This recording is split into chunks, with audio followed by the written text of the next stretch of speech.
Group, and the group that we like to think creates a lot of the jobs in this state, and who people are looking to create jobs to get us out of this terrible recession. Is weighing in on the governor's race, so appreciate you coming. We're going to try to keep it really short. We know you like that, but I'm Mike Hickey, the state director for NFIB, and I run the Minnesota program.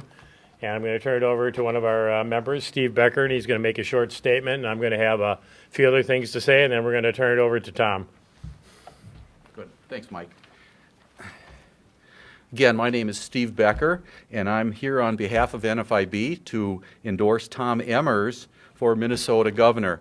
He's been a friend of small business for years. In fact, in the last two legislative sessions, he voted 100% for small business on the issues and looking out for our interests. He is a small business owner. He has pledged in balancing the budget not to raise taxes, which fall unduly heavily on small businesses. They're very unfair to small businesses, and they kill jobs. He has also pledged to make Minnesota more competitive and help all of us create jobs, and that's what we want to do. So again, NFIB is proudly endorses Tom Emmer for Minnesota governor. Thank you. Thanks, Steve. We went through a candidate evaluation process, as you might imagine, and clearly we feel Mark Dayton has a destructive budget plan and a destructive tax plan for Minnesota. And trying to live with a 10.95% rate is going to be very harmful to Minnesota. It's going to harm growing small businesses, people. Well, the other thing you need to mention, right, in context with that is that very low $150,000 threshold on joint filers. Does anybody really think, as Margaret Kelleher and I believe Matt Atenza said, somebody in the family of four, two kids contemplating college, making 150, 60, 70,000 is wealthy? But that's just from the family side of it, and they're clearly not. And people are very challenged to afford education these days. But just back on the business angle of it, there's a lot of successful small business people are going to fall into that category, and that's an awful low threshold. But the threshold aside, it's just a terrible policy for Minnesota to have a 10.95% top rate, second highest in the nation, behind Hawaii and Oregon. That's a terrible proposal. I think it would almost be impossible to decouple that from the capital gains tax. Minnesota taxes capital gains the same as we tax individual income tax. I don't know how you could decouple that if you're putting this on families of 150,000 or more. How are you going to make an exemption for business people or investors? I don't understand. With the class warfare up here at the Capitol, I don't know how you could possibly decouple it. So what this proposal would more than likely give us, if we go down the road of what this Senator Dayton's trying to do, would be give us the second highest capital gains tax in the country, which is just devastating for Minnesota's investment climate and job climate.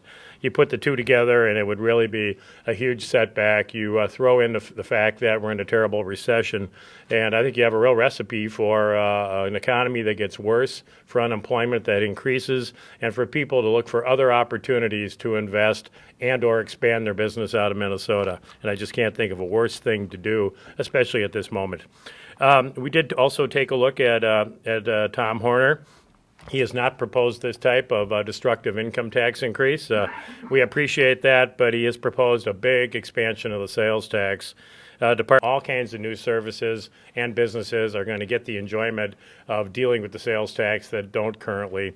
I think for the public, they're going to really notice it when they go to their health club, and whatever else, that's sales tax, or whatever else in their personal life is sales tax, that's not. But expanding the sales tax on services, very unpopular with the small business community. It's been tried up here numerous times, usually has failed, and that is not an easy thing to do, and it's not popular. Really, the best hockey player, Fred, he's been for us over the years, and the strong position he's taking on how this high tax, high spending state ought to try to deal with this current new challenging problem, and it is challenging. He's our clear choice, and we're really glad to have him here today. And Tom, I just wanted to officially extend our endorsement. Thank you. Thanks, Mike. You bet. Thanks, Mike. Thanks, Steve. Thank you, your colleagues, for coming up in the NFIB. I want to correct something before I make my comments. That's high praise, Mike, but as I recall, Governor Wendell Anderson actually was Olympian, I think he might have allowed me to carry his bag, but I don't know that I could have carried his game. So, I think I'd like to play against him now, though. And please tell the great governor that. This election is about one thing. It's about jobs for Minnesotans. And the only way to create jobs is to liberate job creators. Higher taxes will kill jobs. More government debt kills jobs. More red tape kills jobs. Out of control government spending kills jobs. My opponents keep promising that government can fix the economy by raising taxes and increasing regulations. They say that there is nothing wrong with our economy that bigger government and higher taxes can't fix. They see a successful small business and want to tax it out of existence. They think an unemployment check is as good as a paycheck. That's not what I believe. There aren't enough jobs in Minnesota, and job-killing tax increases are not the answer. Making government live within its means is the answer. Helping the private sector, helping the small businesses that create most of the jobs in Minnesota get back on their feet and get this economy moving is the answer. The NFIB represents those small businesses, those job creators who have been hurt most by this job-killing recession. They understand that when Mark Dayton promises to tax the rich, he means to tax them out of existence. If Mark Dayton wins, he will declare Minnesota closed for business. When Mark Dayton says tax the rich, he means every successful small business partnership, and LLC. He wants to raise their tax rate by as much as 40%. Small businesses cannot afford that, and Minnesotans looking for a job cannot afford that. That's why I have proposed cutting taxes for Minnesota businesses, because Minnesotans need jobs, and no matter how high you raise taxes, there will never be enough government jobs to go around. It's business that creates jobs and businesses that create the economic growth that we need. So let's liberate business to succeed, because when businesses succeed, we all can succeed. I am proud to accept the endorsement of the NFIB, and I will stand up for small business because when I do, I'm going to be standing up for all working Minnesotans. Thank you again, Mike. Thank you, Steve. Thank you, the rest of you, for coming. Thanks to the NFIB. Thank you very much. You bet. Mike, Yes. how many members do you have? We have about 12,000 in Minnesota. And have you ever been endorsed a Democrat? For which office? Any We have actually. this year We have a couple this year, yes. in legislative races? Yes.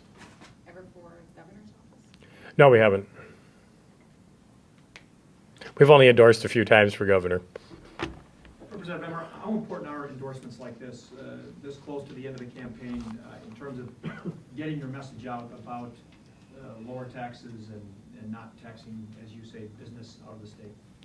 Well, I think they're all important. But it's really about the people that this endorsement represents. It's about the very businesses that we've been talking about now for months, that we need to create an environment for them to start growing and hiring again. It's not just about small business, it's about all business in the state of Minnesota. So as far as how important it is it? I think it's reflective of what we're talking about. I mean, Rachel, when you ask how many Democrats have you endorsed, this really isn't about Democrats and Republicans. I happen to be the endorsed Republican, but this is about whose vision for the future of this state best represents an opportunity for business to grow again in this state.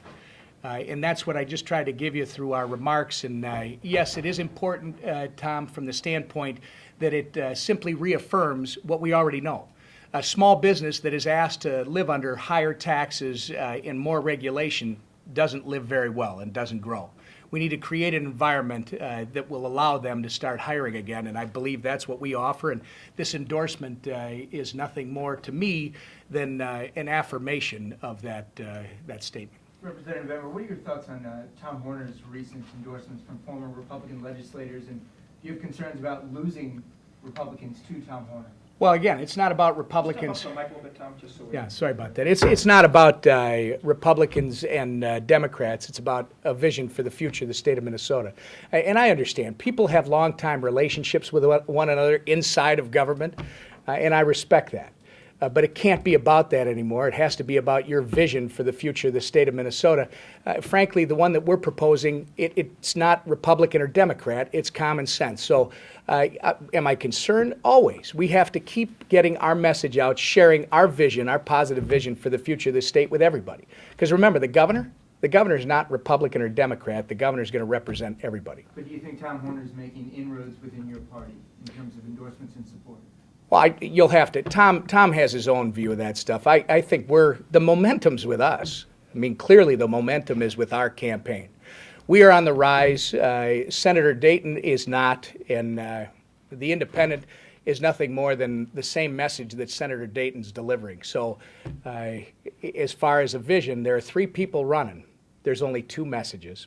The message that Tom Horner and Mark Dayton offer is government must be allowed to grow, and the only way we can do that is to continue to tax the good to serve government in the state of Minnesota. We're offering something different. We're offering a future that is about creating a more efficient government and having the government serve the people as it's supposed to, and create a business environment that will allow these guys to start adding jobs. That's a Minnesota message. That's not Republican or Democrat. And at the end of the day, as that message becomes more clear in the next 26 days, I'm pretty confident that Minnesota will agree with us. You said of your opponent that they think an unemployment check is as good as a paycheck, and you also said when Mark Dayton says tax the rich, he means small business. Where do those facts come from? Well, Mark Dayton absolutely is going to tax small business. When you talk about, and I don't know that he understands this, perhaps because he hasn't actually operated a small business and had to do these things, had to struggle to meet a payroll like people in small businesses do all the time. They have to find efficiencies. They have to figure out how to produce more with less, especially in today's economy. The senator has never had to do that.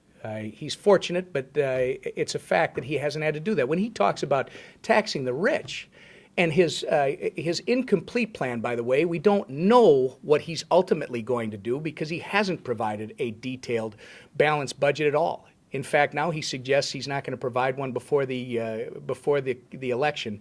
That's not right. If you're going to offer to serve the state of Minnesota, you should be upfront with exactly what you're going to do. But under his original plan that didn't balance, it went all the way down to $150,000 for joint filers. Now, small businesses, Rachel, as you know, file personal income tax returns. They're not like the S corporations or big businesses. These are the LLCs, the S corporations. They file personal tax returns. Yes, if someone is taking home pay of $150,000, that's a pretty good living. I would agree. But you know what? When it's a small business and you're generating gross income of $150,000 or more, you're pumping most of that money right back into the business trying to grow it. And before you ask, I know what the senator says about, well, we're not talking about, anything but taxable income. You know what? Tell us what you're really going to do. Because you don't get to say that I want to raise taxes by billions of dollars and I'm going to tax the rich and put out a plan that goes down to $150,000 and $130,000 that doesn't balance, and then try to tell everybody, no, that's not what I'm going to do. For instance, I'm not going to tax anybody. I'm not going to have the highest income tax in the country. Well, then how are you going to balance the budget? How low are you going to go to actually make your budget balance? I mean, are you going to dip down to gross earnings of $75,000 for a single person, or $50,000? How low are you going to go? You got to be honest about what you're doing. This will hammer small business all across this state. As you're talking about that, can you describe a little more of the secret plan that you say is there? Just one real quick point as far as that. Come on up, Steve. I'm sorry. The Wall Street Journal had a great article that you may have read about 3-4 weeks ago. 45 to 50% of small business income would be hit with the higher tax rates. Okay, and that's out of the Wall Street Journal. So, and that's true. And when you look at 150,000, if I've got 20 employees, that's not a lot of income. That's only maybe several thousand per employee. I may lose that much in 1 year and make that in the next year. And so most small businesses are going to be hit with this tax. I know my company will be. Rachel had asked me about the secret plan. Forgive me for taking the term secret, but I'm trying to get people who were asking me all summer long, where are your details, to start asking what are their details. Because all summer long, and Rachel, you were one, and it was hard for me because I knew what I was going to put out. It was hard. I know. You know, and that smile of yours is so disarming. I mean, I had to hold off because we waited until after Labor Day to put it out, but we put out a balanced, detailed budget. Mark Dayton has not. Mark Dayton I give him a lot of credit because I challenged both Mark Dayton and Tom Horner. You know what? You both have these tax schemes that you say are going to raise billions of dollars of new taxes to help grow government even bigger, which I disagree with out of the chute. But now, could you tell us how your plans work? Because we've looked, and they don't work. And to Mark Dayton's credit, he did submit his plan to the Department of Revenue. He should be commended for that. But guess what? It showed exactly what we knew it would show, is it doesn't work under the scenario he's designed. So now, my point in saying secret, well, are you just not going to share it with anybody? Are you going to say, vote for me, and then I'll tell you what it is after the fact? I think the same type of scrutiny should be placed on that so-called plan. The same thing goes for the independent. The independent's got a $2.5 billion hole in his so-called plan, and you know what? I've asked him time and time again, please submit it to the Department of Revenue. Again, people are supposed to have choices. That's what makes this process wonderful. But if you're going to say you have a plan that actually works for the future of the state of Minnesota, then put it all on the table and show people. We have, they have not, and that's why I use those terms. The phrase secret plan is just hyperbole. Oh, you use such big words, Rachel. Yeah, no, I did use the term secret, and it apparently got the reaction that I was hoping because you're asking about it. But so is it, I mean, do you actually think there is a secret plan, or do you not actually think there's a secret plan? Well, Is it all supposed to just be us saying, oh my goodness, Emmer thinks there's a secret plan? Rachel, it has to be secret right now because he says he has a plan. Either you're going Do to... you think there's a secret? No, I'm doing what the lawyer would do under these circumstances, which you, as the lawyer wannabe, is doing right now. I just want to be a reporter. I know. No, you do great. My point is this. He has said he has a plan, but he's not willing to share it. So clearly, I'm to take from that he's keeping it a secret. Otherwise, he would say, I really don't have a plan. So it's one or the other. Representative Emmer. Yes, sir. Brian Melendez said today that they're going to start running an ad on behalf of Mark Dayton. I believe it's going to start airing tomorrow. In terms of your own campaign, how difficult has the fundraising environment been to keep your own ads on the air to the level you think you need to close this out in the next few weeks? Well, actually, the fundraising's been going really well. But here's the problem. Here's the challenge you have as an outsider, somebody who doesn't have personal wealth like these other guys have, somebody who comes from the outside that is actually not part of the establishment process. One is introducing yourself, and that's where our fundraising has increased dramatically. But here's what you run into. I have someone who can write from his own personal wealth an unlimited amount of checks to purchase whatever airtime he needs to.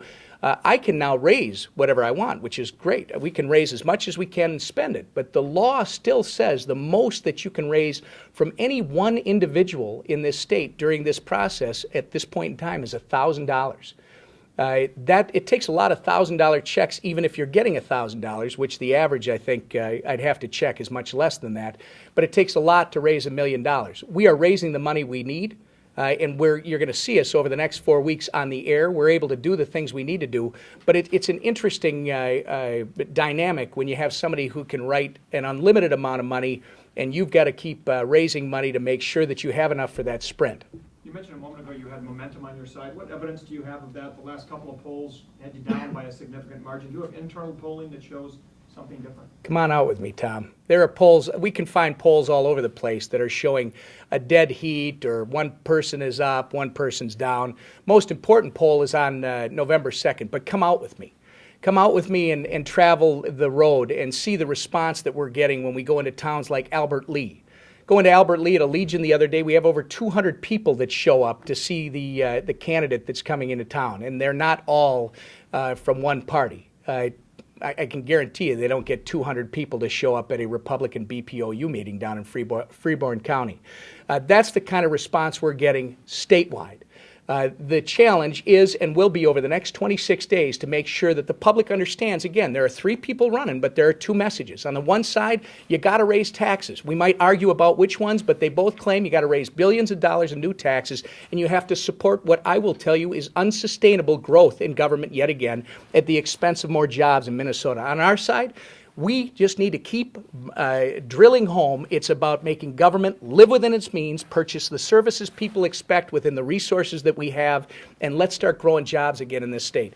That is the choice that Minnesotans will make on November 2nd. And with that, the choice, again, I'll tell you, not only do I feel the momentum, I see it, and I'm confident that Minnesota is going to agree with our vision come November 2nd. Representative, if one of these business owners or 3M or another company comes to you and your governor and says, boy, we're thinking about expanding here, or maybe we're going to go South Dakota or somewhere else, how does your plan right now convince them to obviously expand here or hire more people here?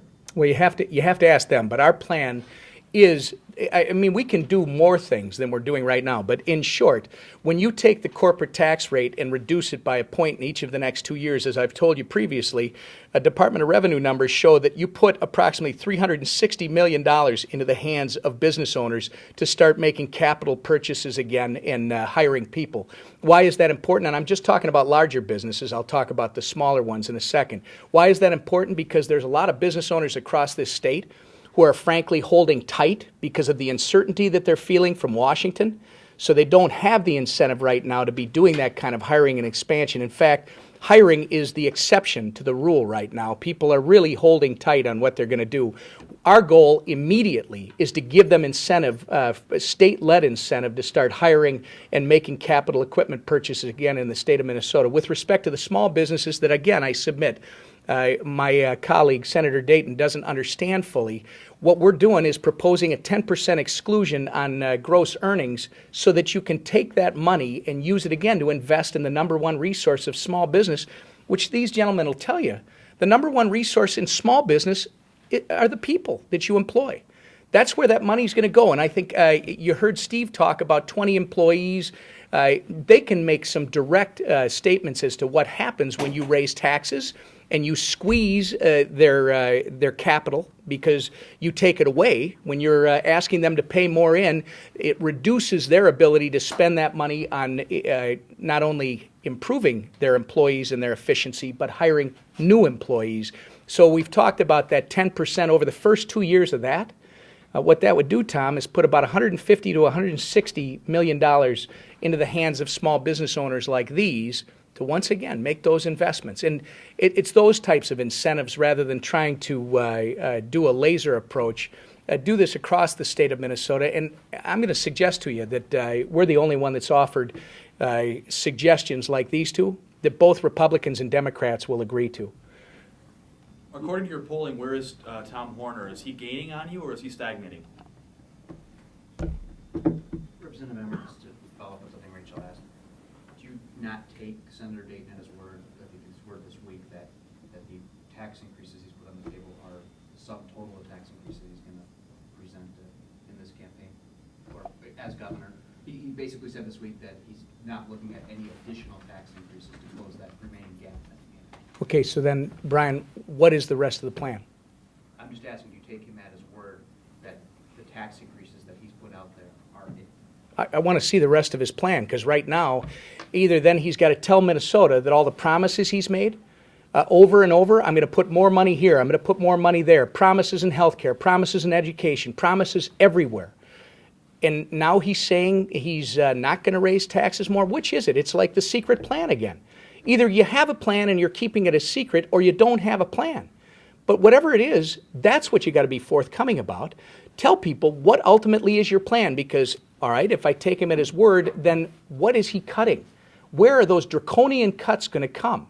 Because you've made promises to every possible constituency already that you're not just going to hold the line on what they want, you're going to increase it dramatically. Do you just want him to categorize where the cuts are coming from, like K-12 or higher ed? What level of specificity do you want? Brian, I'm asking. I would like him to be held to the same standard that we've been held to, which is producing a complete and balanced budget. If he'll do that and show Minnesota what it is he's going to do in terms of his so-called revenue increases, which are tax increases, if he'll do that and show where he's going to cut, rather than telling different people in different places, I promise to do this for you, and making promises that are never going to be delivered on, I think that's the standard that all of us should be held to. But is the standard just categorical? Like if he comes forward with we're going to cut from this area, is that Is that what you're looking for? I don't mean to be disrespectful. I think I just answered it. I think he should be held to the same standard that we have. Put out a complete and balanced plan. Show the public not only how much revenue you're going to raise, taxes, where it's going to come from, and then show Minnesota where you're actually going to apply it. Don't say you're going to raise spending in K-12 education by an enormous amount and then make promises for other things in education with no numbers on them. Don't keep playing this same old political professional game where politicians have been doing it for years. They come in and they promise everything and then deliver little, if anything. Let's be honest about what it is you're offering. We were asked to do that. We did do it. And we have provided a complete and detailed budget that balances and it allows government to live within its means instead of having this unrestrained government growth that comes with all these political promises in an effort to try and generate votes. Speaking of detailed plans, in yours, my understanding is that there's about $800 million less than K-12 was expecting for the next two-year budget. How would you expect schools to handle that? Rachel, actually, I hope people report this the way it actually is, which is right now the state's commitment to K-12 education is $13.3 billion. Our proposal is to increase it by $500 million. Again, we've got to start getting to the point where it's not what everybody wants. There's no money that's enough in education. There never will be. But just throwing money at the problem is not the issue either. Government has to learn within its means. We've got almost $14 billion that we've proposed for K-12 education next year. That's a $500 million increase over what we're spending right now, state's commitment to education right now. So what would I say? I'd say look at the rest of the reforms we've put out there. Measure, report, reward. Let's start to create these urban empowerment zones that allow school districts in Minneapolis and St. Paul, for instance, to opt out of certain state mandates, for instance, some collective bargaining mandates, allow those professionals to start applying resources that they have in a manner that they believe will return the highest value so we can actually start to attack the achievement gap. Sorry, does that mean that Minneapolis and St. Paul will be getting less money? I didn't say that at all. That's why I asked the question. Yeah, I answered it. I didn't say that. Thank you very much, guys. You said that you're not a better hockey player than Wendell Anderson. Are you a better hockey player than Blake? I don't think that's a fair question. How about better than Mike, since he said he's played against you? I didn't get around you that night, I think so. Let's not put the threshold down too low. This guy can really play defense. You got to play with him. Better than Mark Dayton? I challenged Mark Dayton to a showdown, and he just keeps avoiding me. Everywhere we go, I said, I got this great move that I want to use. He was absolutely, supposedly a fabulous goalie, but you know what they say about goalies? I don't. We'll leave it at that. We'll leave it at that. Thanks, guys.